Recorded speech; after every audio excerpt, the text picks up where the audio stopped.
The night Adele Sterling learned she was worth something, rain was tearing the sky apart. It wasn't a gentle rain. It was violent, furious, like the clouds themselves were angry at the world below. Thunder rolled over the Hamptons estate, shaking the tall windows as if the house were being judged by something ancient and unseen. Inside, Adele was on her knees. Not praying. Cleaning. Ash clung to her fingers as she scraped soot from the marble fireplace with a stiff brush that had once belonged to her mother. Her sweater, too big, too old, smelled faintly of smoke and bleach. Every scrape echoed in the vast drawing room, reminding her just how small she was in a house that had never truly been hers. Above her, crystal chandeliers glowed warmly. They weren't meant for her. "Where is she?" her father snapped. George Sterling paced the room like a trapped animal, his polished shoes clicking sharply against the floor. His suit was immaculate. His hands were not. They trembled every time he checked his watch. "She'll be down in a minute," Tiffany's voice floated from the staircase, light and bored. "You know I don't rush perfection." Adele didn't look up. She didn't need to. She already knew who she was. Tiffany Sterling, golden child, unscarred, adored. The daughter worth presenting. The daughter worth saving. Adele was the other one. The accident had decided that years ago. 12 years old. Rain on the highway. A scream. Twisted metal. A mother who never woke up again. And a scar that turned her into something people pretended not to see. "Adele," her father said without turning, "when our guest arrives, I don't want you here." "Yes, sir." "Go to the kitchen. Or the hallway. Anywhere out of sight." Adele nodded even though he couldn't see it. She had learned long ago that obedience hurt less than hope. The grandfather clock chimed. 10 times. Her father froze. "He's here." The air changed instantly. The candles flickered. Then went out. The temperature dropped so fast Adele's breath fogged. The front doors opened without a knock. And Sebastian Vane stepped inside. He didn't rush. He didn't hesitate. He arrived, as if the house itself had been waiting for him. Tall, pale, impossibly still. His black coat moved like liquid shadow, and when his silver eyes lifted, every sound in the room seemed to retreat. Adele, hidden in the hallway, felt something deep in her chest tighten. Fear? No. Recognition. George Sterling rushed forward, sweating. "Mr. Vane, welcome. Please, come in." Sebastian's gaze passed over him like fog over a graveyard. "You are late," Sebastian said calmly. His voice didn't rise. It didn't need to. George swallowed hard. I have a solution. A very valuable one." That was when Tiffany descended the stairs. She looked exactly as Adele expected. Radiant, flawless, wrapped in red silk and confidence. She smiled like someone who had never been told no. Sebastian didn't look at her face. His eyes paused at her pulse. Then moved on. "This is my daughter," George said eagerly. "Tiffany. She's everything you." Sebastian turned his head. And inhaled. Not Tiffany. Not the wine. Not the wealth. Something quieter. Something human. His eyes snapped to the dark hallway. "Come out," he said. Adele's heart slammed against her ribs. George frowned. "What?" "The one hiding," Sebastian said softly. "The one who thinks she doesn't matter." Adele stepped forward before she could stop herself. Ash still on her hands. Scar uncovered. Silence fell like a held breath. George's face twisted. "I told you to leave." Sebastian raised one finger. George stopped. Sebastian approached Adele slowly, as if sudden movement might shatter something fragile. Most people flinched when they saw her scar. He didn't.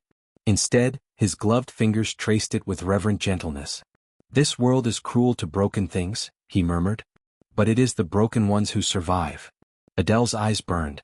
No one had ever touched her like that. Not with pity. Not with disgust. With interest.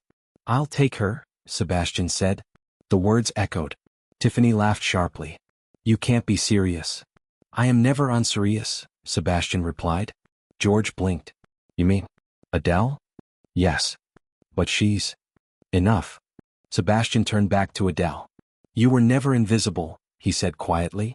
"They simply lacked the vision to see you." The deal was signed in minutes. Adele didn't scream. She didn't beg.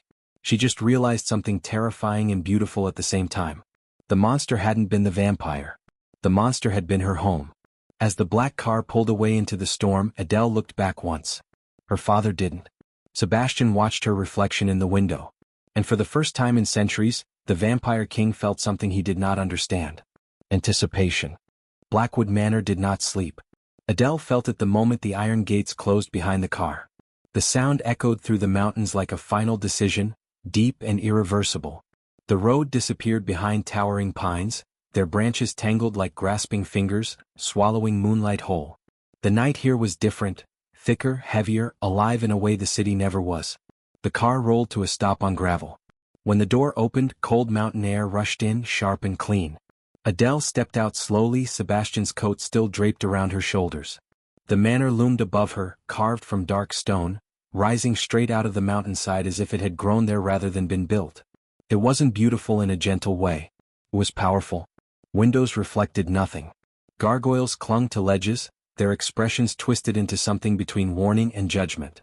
Every instinct in Adele's body screamed that this place noticed her arrival.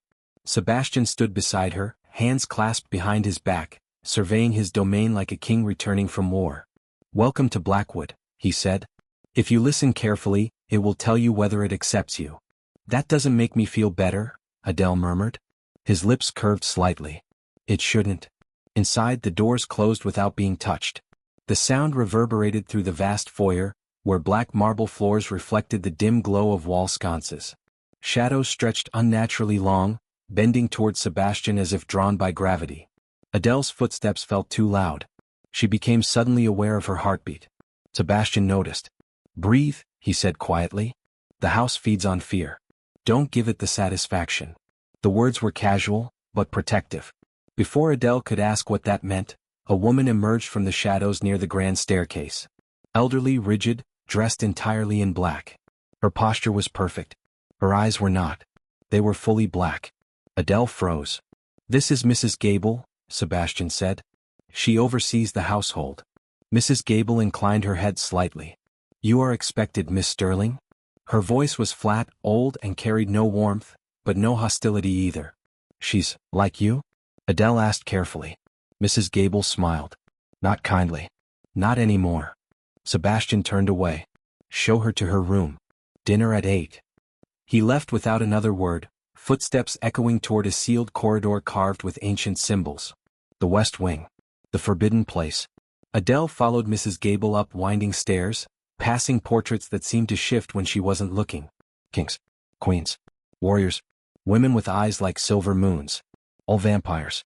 All powerful. All watching. Her room was enormous. Warm fire, velvet drapes, shelves of books older than countries. Clothing prepared in her size. Shoes that fit perfectly. Someone had planned for her. When Mrs. Gable left, Adele stood alone in the center of the room, heart racing. She approached the mirror slowly. The scar was still there. But for the first time it didn't feel like a flaw. It felt like proof. Dinner was silent but charged.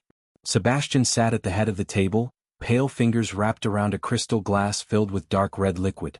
Adele ate real food, her appetite surprisingly intact despite everything. "You're not afraid of me," Sebastian observed. "I am," Adele said honestly. "I'm just more afraid of going back." That earned her a long look. "You resisted my glamour," he said. "That shouldn't be possible." "I don't know how," she replied. "I just knew it was wrong." Silence fell again, but this one felt different. Curious. Focused.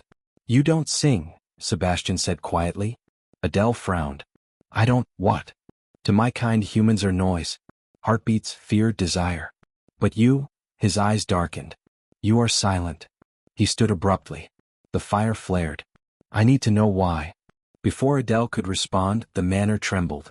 A scream echoed from somewhere deep below the house. Inhuman, furious, starving. Adele stood instinctively. "What was that?" Sebastian's expression hardened instantly. "That," he said, "is why the rules exist." He moved faster than she could track, appearing beside her in a blur. Cold hands grasped her shoulders, not rough but urgent. "You are not to leave your room after dark," he said sharply. "No matter what you hear." Another scream tore through the stone. Adele didn't flinch. "I can help," she said. Sebastian froze. "You don't know what you're offering." "I know what it's like to be trapped," Adele replied. "And I know when someone is in pain." For the first time the Vampire King looked unsure. And deep beneath Blackwood Manor something ancient stirred, responding not to power, but to compassion. The scream came again just after midnight. Adele sat upright in bed, heart pounding, sheets twisted around her fists. It wasn't the sound itself that terrified her, it was the pain inside it. Raw, ancient, furious. Not a threat. A wound. She pressed her bare feet to the cold stone floor before she could talk herself out of it. Sebastian's words echoed in her mind. You do not leave your room after dark. The fire in the hearth flickered violently as if warning her. Shadows crawled along the walls, stretching toward the door. Adele swallowed. I'm sorry, she whispered, to the house, to the night, to the man who had tried to protect her in the only way he knew how. She opened the door. The hallway was darker than before. Not just unlit, alive with moving shadow. The portraits whispered as she passed, their eyes glowing faintly silver. Turn back. She didn't. The screams led her downward, past the grand floors and into a narrow spiral staircase she hadn't seen earlier. The air grew colder with every step. Older. The stone walls were etched with runes that pulsed faintly as she passed, reacting to her presence. That was the first thing she noticed. The runes were responding to her. The second was the smell. Blood. Iron. Decay held at bay by magic. At the bottom of the stairs stood a massive iron door, sealed with chains thicker than her arm. Symbols glowed across it, wards, bindings, seals meant to hold something powerful. And something furious. Adele hesitated. Then she spoke. I know you're in pain. The screaming stopped instantly. Silence rushed in, heavy and alert. A voice answered from the dark, low and ragged. Another human. Adele stepped closer. I'm not here to hurt you. A bitter laugh echoed from behind the door. They always say that. I'm not they, she said quietly. The chains rattled. Leave, the voice snarled. Before I forget myself. Adele closed her eyes. She placed her palm against the cold iron. I was locked away once too, she said. Not like this. But, invisible. Unwanted. Forgotten. The door shuddered. I don't think monsters are born, she continued. I think they're made. A long pause. Then, softer, what is your name? Adele. The iron groaned. I am Lucian, the voice said. Once prince of the Eastern Blood Court. Now, this. Adele's breath caught. Prince. Before she could respond, the temperature dropped sharply. Sebastian appeared behind her. The shadows recoiled. What are you doing? He demanded, voice like steel barely holding together. Adele turned slowly. You locked him away. I saved thousands by doing so, Sebastian snapped. Step away from the door. He's not feral, Adele said. He's hurting. Sebastian's eyes flashed silver. You don't understand what he is. I understand what pain sounds like. Lucian laughed softly. She hears us, King. Sebastian stiffened. You shouldn't be able to sense him, he said to Adele. The wards block empathy. Then maybe they're broken, Adele replied. Sebastian looked at the door. Then at Adele's hand still resting on the iron. And for the first time since she'd met him, fear crossed his face. Did he touch you? Sebastian asked sharply. No. But the chains rattled again. He doesn't need to, Lucian said. She is different. Sebastian moved instantly, pulling Adele back against his chest. His grip was firm, protective, possessive in a way that surprised them both. Enough, he growled. Back to your room. Now. Adele looked up at him. You were going to let him suffer forever. I was going to keep the world safe. What if the world doesn't need more cages? She asked softly. Sebastian said nothing. But his hold loosened.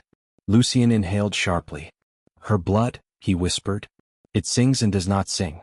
It is old. Sebastian's eyes snapped back to Adele. What did he say? Adele shook her head. Nothing that makes sense. But Sebastian knew better. He escorted her back upstairs in silence, his presence a wall between her and the dark. At her door he stopped. You disobeyed me, he said. Yes. You put yourself in danger. Yes. A beat. And you showed mercy, he said quietly. Their eyes met. Something shifted. I will not punish you, Sebastian continued. But you will not go near him again. Adele hesitated. Promise me, he said. She nodded. I promise. He turned to leave, then paused. Your blood, he said without facing her. If you ever cut yourself, you tell me immediately. Why? Because, he said, voice low, every monster in this house felt you tonight. The door closed. Adele pressed her back against it, heart racing. Down below, Lucian smiled in the dark. And somewhere deep within Adele's veins, something ancient stirred, something that had been waiting to be seen. Blackwood Manor woke differently the next night. It wasn't subtle. The air carried tension like a coming storm, heavy and charged, pressing against the walls. Servants moved faster, quieter. Shadows gathered where they hadn't before. Even the ancient portraits seemed alert, their painted eyes sharper, more focused. Adele felt it the moment she opened her eyes. She stood by the window watching fog roll through the forest below, her reflection pale against the glass. Since the night beneath the manor, something had changed, not just in the house but in her body. Her senses were sharper. Sounds clearer. Her heartbeat steadier, calmer, as if fear had finally loosened its grip. A soft knock came at the door. Mrs. Gable entered, carrying a garment bag of deep charcoal velvet. "The court has arrived," she said flatly. "You are summoned." Adele's stomach tightened. Summoned? For what? Mrs. Gable's black eyes studied her. To be judged. The words landed heavily. Minutes later, Adele followed Mrs. Gable through corridors she hadn't seen before, grand halls opening into an enormous chamber lit by firelight and crystal chandeliers. The throne hall. Vampires filled the space. Dozens of them. Pale, elegant, terrifying. Lords and ladies draped in silk and shadow, their eyes glowing faintly as they turned toward her in unison. Adele's steps faltered. Sebastian stood at the center, near a throne carved from obsidian and bone. His posture was rigid, his expression unreadable, but when his eyes found her, something softened just slightly. That gave her courage. Whispers rippled through the court. A human. She reeks of mortality. Why is she here? A tall vampire stepped forward, his presence commanding and sharp. His eyes were crimson, his smile thin and cruel. "Sebastian Vane," he said loudly. "You summoned the blood court over an anomaly, and this is what you present?" Laughter followed. Adele felt heat rise in her cheeks, but she didn't lower her gaze. "She is under my protection," Sebastian said calmly. "Protection?" the vampire scoffed. "She's food." The word echoed. Adele inhaled slowly. "She is Adele Sterling," Sebastian continued. "And she is my guest." Another vampire, a woman this time dressed in silver, tilted her head. "Guests do not disrupt ancient wards. Guests do not silence blood songs." The room went quiet. Adele's breath caught. Sebastian's jaw tightened. "She walked into the lower levels," the woman said. "Past seals no human should cross." "And survived," another added. "Without compulsion." The crimson-eyed vampire stepped closer to Adele, circling her like a predator. "Tell us, little human, what are you?" Adele met his gaze. "I'm someone who doesn't believe power gives you the right to be cruel." A murmur ran through the hall. The vampire laughed. "You dare." He lunged. The movement was instant. Deadly. Sebastian moved faster. He placed himself between them, eyes blazing silver, power radiating outward like a shockwave that sent several vampires staggering back. "Enough," he roared. The hall shook. Adele reached out without thinking, her hand closing around Sebastian's sleeve. "Stop," she said. Every vampire froze. Sebastian turned, startled. Adele stepped forward, standing beside him. "I won't be humiliated," she said steadily. "And I won't let you fight for me like I'm weak." The crimson-eyed vampire stared at her. "You should be terrified." "I was terrified my whole life," Adele replied. "It didn't save me. Kindness did." Silence fell, thick and absolute. Then the silver-clad woman spoke again, slowly. "Show us your blood." Sebastian stiffened. "No." Adele looked up at him. "It's okay." "It's not," he said urgently. "I trust you," she replied. Before he could stop her, Adele took the ceremonial blade offered by the court. She pressed it lightly to her palm. A single drop fell. The chamber reacted violently. Flames surged. Wards shattered. Several vampires cried out, clutching their heads as the scent filled the air. Old, powerful, unmistakably wrong. Lucien screamed from beneath the manor. The crimson-eyed vampire staggered back. "That blood, that's impossible." Sebastian grabbed Adele, pulling her against him. "What are you?" he whispered, not in fear, but awe. Adele shook her head. "I don't know." The silver-clad woman knelt. Then another. Then another. One by one the court lowered themselves. Not to Sebastian. To Adele. "The silent blood," the woman said reverently. "The veiled line." Sebastian stared at the court in shock. Adele stood trembling but unbroken. For the first time in history the vampire court bowed to a human. And Sebastian Vane realized something terrifying and beautiful. He was no longer just her protector. He was hers to lose. The court did not leave Blackwood Manor that night. They lingered in the halls, in the shadows, in whispers that slithered through stone and silk. Some watched Adele with reverence, others with hunger, a few with fear sharpened into resentment. Adele felt all of it. She stood in Sebastian's private solar, hands wrapped tightly around a porcelain cup she had not touched. Dawn light crept faintly through the tall windows, washing the room in gray and silver. Her palm was bandaged, though the cut had already healed too quickly. Sebastian stood across from her, unmoving. "You should not exist," he said quietly. Adele flinched, not at the words but at the weight behind them. "That's not comforting," she replied. "I don't mean it cruelly," he said. "I mean it historically." He paced once, then stopped, as if the motion itself betrayed something unsteady inside him. "The veiled line vanished centuries ago," he continued. "Not destroyed. Hidden. Their blood could not be compelled, could not be tracked, could not be heard. They were the one thing vampire kings feared." Adele swallowed. "Feared, why?" Sebastian looked at her then. Really looked. "Because they could walk among us untouched," he said. "And choose." The word lingered. Adele stared at the bandage on her hand. "So what am I?" "You are human," Sebastian said firmly. "But you carry something ancient in you. A dormant inheritance passed quietly, diluted, hidden inside ordinary lives." "Inside people like me," she whispered. "Yes." Silence stretched between them, thick with unsaid things. Sebastian finally spoke again, softer. "If the court decides you are a threat, they will move against you." Adele looked up sharply. "Then why did they kneel?" "Because power recognizes power," he replied. "But fear always follows." That fear proved him right sooner than expected. The attack came at dusk. Adele was in the garden, hands buried in soil, grounding herself in something real, something alive. The roses here were dark and heavy, bred centuries ago to bloom at night. She felt it before she saw it. The shift. The air bending. "Move." Sebastian appeared beside her, pulling her back just as a blade of pure obsidian sliced through the space where her throat had been. A vampire landed lightly on the path ahead of them, tall, cloaked, eyes burning red with intent. The crimson-eyed lord from the court. "You should have killed her when you had the chance," he sneered at Sebastian. "Now she destabilizes everything." Sebastian stepped forward, rage rolling off him in waves. "You defy me." "I defy weakness," the vampire replied. "A human does not sit above the blood court." Adele's heart raced, but she didn't hide. She stepped out from behind Sebastian. "No," she said. "You defy choice." The vampire laughed.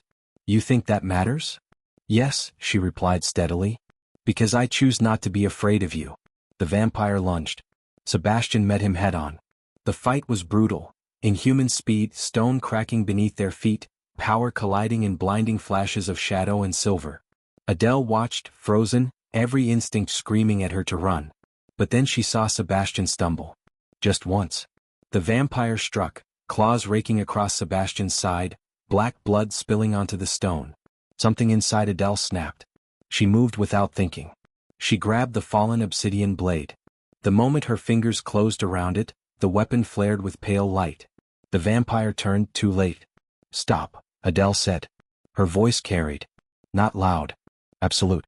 The vampire froze mid-strike, body locked, eyes wide with disbelief. Sebastian stared at her. Adele walked forward, heart hammering, fear burning, but beneath it, something steadier. Resolve. "You don't get to decide who deserves power," she said to the immobilized vampire.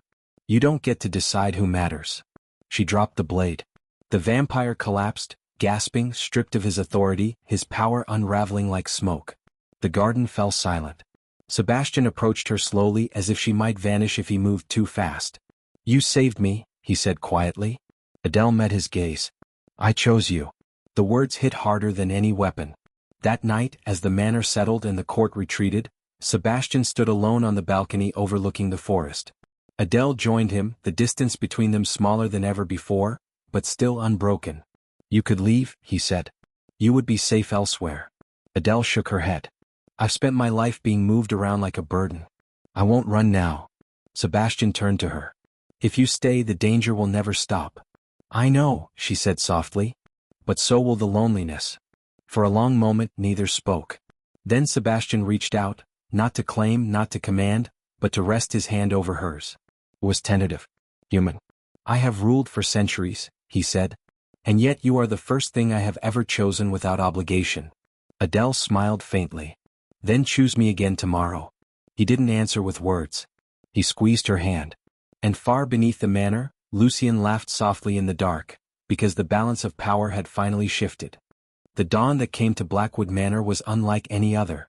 It did not creep in timidly. It arrived with purpose, pale gold light spilling over the mountains, cutting through centuries of shadow. For the first time since its construction, the manor felt quiet. Not tense. Not watchful. Waiting.